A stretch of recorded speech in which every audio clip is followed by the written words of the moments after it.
ҳукумати мамлакат дар раванди идома бахшидани ислоҳоти соҳаи тандурустӣ ба масъалаҳои беҳтар намудани дастрасӣ, сифат ва самаранокии хизматрасонии тиббӣ ба аҳолӣ, инчунин рушди шаклҳои нави кӯмаки аввалияи тиббиву санитарӣ аҳамияти хоса медиҳад.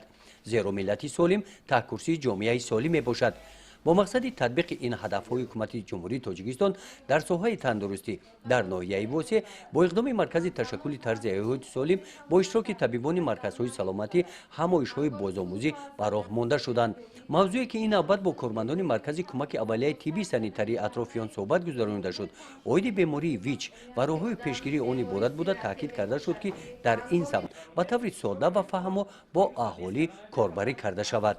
аҳолӣ бояд ки аз ин чиз огоҳ бошад ва нисбати саломатии худ дар ин санд бояд ки як дониши малакаи баланд дошта бошад. дар ҳамаи деҳаҳо, ҷамоатҳои ноҳия дастаҳои ҷомеавӣ аз тарафи маркази ташаккули тарзи ҳаёти солим ташкил карда шудааст. дар якҷоягӣ бо кормандони марказҳои саломатӣ ва бонкоҳои тиббӣ дар байни аҳолӣ оиди бемориҳои сироятӣ корҳои оммафаҳмонӣ гузаронида шуда истодааст.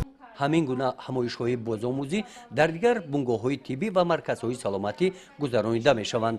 гузориши хоҷа Назриев Худойназар Зуҳуров аз ноҳияи восеъ барои барномаи иттилоотии Навид.